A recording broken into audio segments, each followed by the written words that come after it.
जय बाबा बर्फानी जी, भूखे को अन्न और प्यासे को पानी। बाबा जी के सभी प्यारे भक्तों को ओम नमः शिवाय।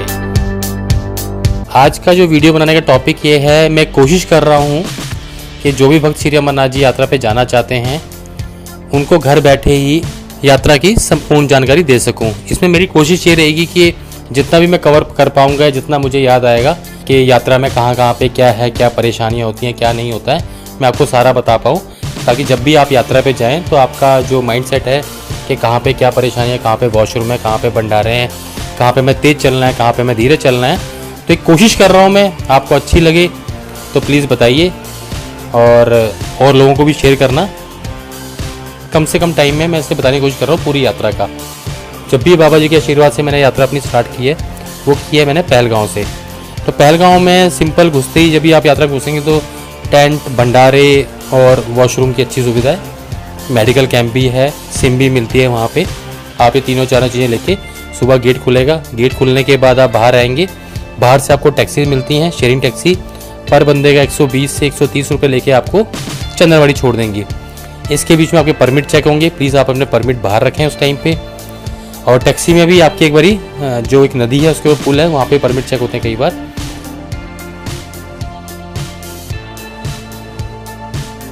वहाँ से आप आधे घंटे या 40 मिनट में चंदनवाड़ी पहुँच जाएंगे, जो कि 16 किलोमीटर है।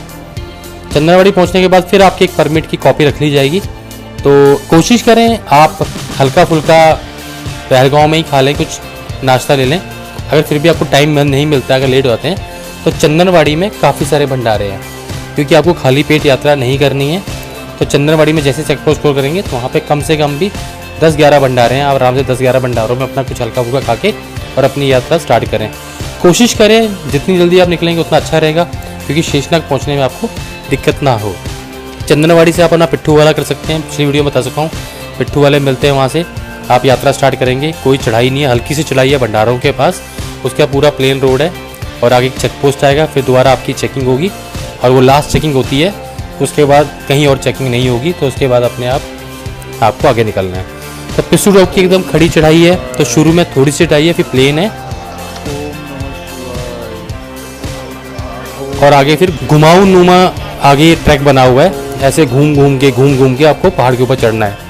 तो आपको अगर वॉशरूम वगैरह जाना है तो आप चंदनवाड़ी में ही वॉशरूम कर लीजिए, क्योंकि पिस्सू टॉप की पूरी चढ़ाई में कहीं भी वॉशरूम नहीं है। अपनी पानी की बोतल अपने साथ रखें। आपने पिस्सू टॉप चढ़ना शुरू किया है, पिस्सू टॉप आप बिल्कुल आराम से सांस लेते हुए अपने, अगर आपका स्टेमिना ठीक है फिर तो कोई बात नहीं, लेकिन स्टेमिना ठीक नहीं है तो ज़्यादा किससे फालतू बात ना करें। बाबा जी के नाम का जाप करते रहें और पिस्सू टॉप चढ़ते रहें। पिस्सू टॉप चढ़ते चढ़ते आपको 2 से 2.5 घंटे में चढ़ जाएंगी। तो पिस्सू टॉप चढ़ते ही ऊपर काफ़ी सारे लंगर हैं, कम से कम भी 15-16 लंगर हैं। आप वहाँ जाके बाबा जी का भंडारा लें। भंडारा लेने के बाद अपनी पानी की बोतलें भर लें। वहाँ पे वॉशरूम की सुविधा है, आप वॉशरूम जाना चाहते हैं तो वॉशरूम जा सकते हैं, क्योंकि अगले वॉशरूम आपको फिर जोजीवाल में मिलेंगे।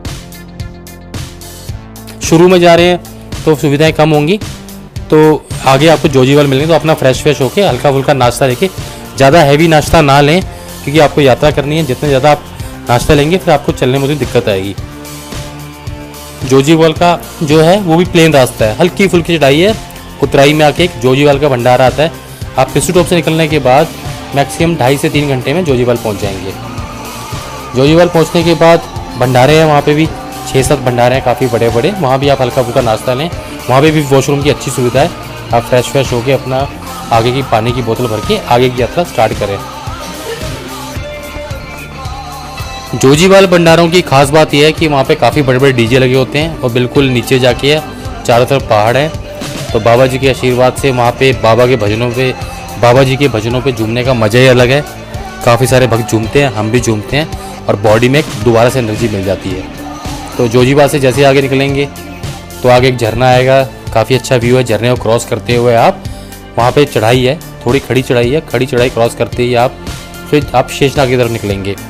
तो इस तरह से आप शेषनाग पहुँच जाएंगे। मतलब मेरे हिसाब से अगर ठीक ठाक चलने वाले हैं तो आप 5 से 6 बजे के बीच में शेषनाग पहुँच जाएंगे।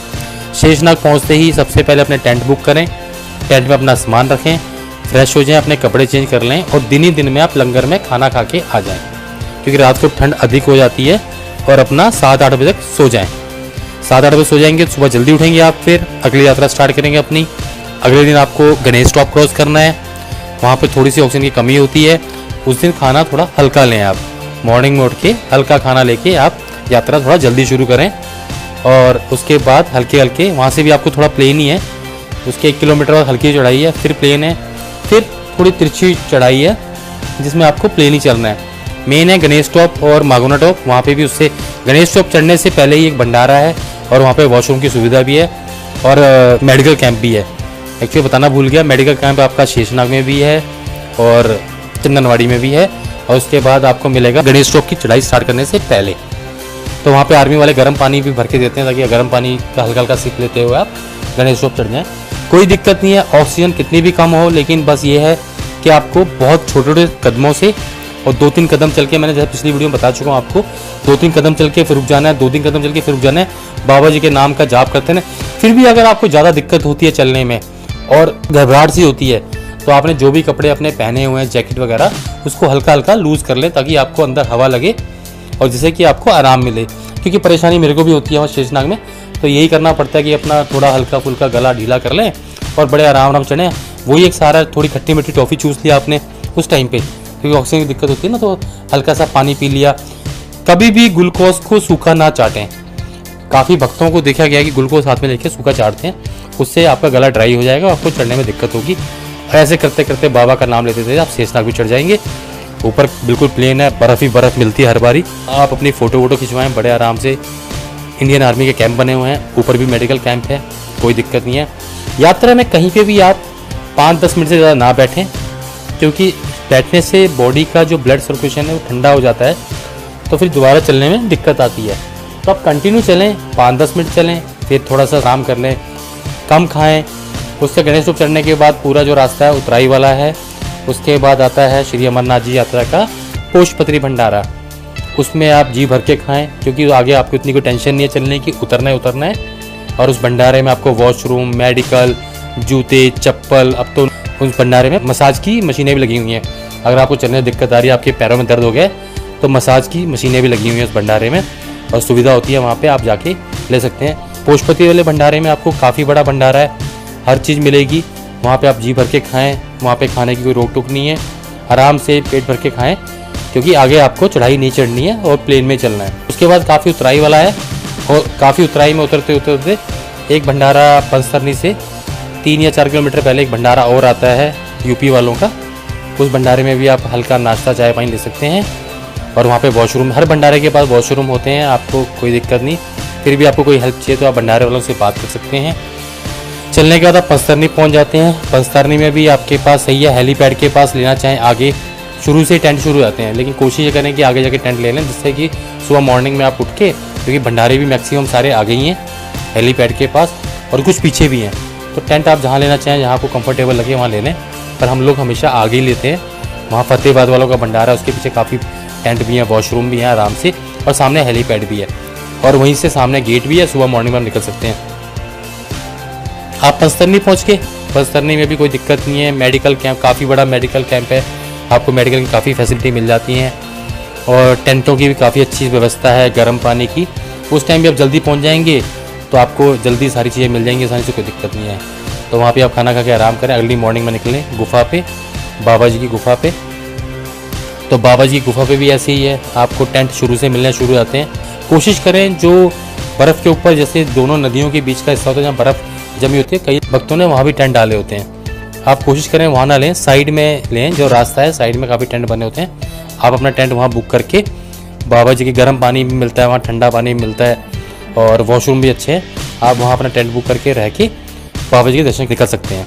गुफा पे भी और ऊपर भी जहाँ पे आप बाबा जी के दर्शन के लिए जाएंगे, वहाँ सीढ़ियों के पास भी मेडिकल फैसिलिटी सारी हैं, कोई दिक्कत वाली बात नहीं है। भंडारे भी हैं गुफा पे, अधिकतर भंडारे ऊपर हैं जहाँ बाबा जी गुफा स्टार्ट होते हैं, मतलब सीढ़ियाँ स्टार्ट होती हैं, उसके पास मैक्सिमम भंडारे हैं। नीचे आके पंजाब वालों के और 1-2 भंडारे और हैं, तो अगर आपको दर्शन करने के बाद वहीं जाना है तो आप भंडारों में अपना प्रसाद लेते हुए अपने टेंट की तरफ जा सकते हैं।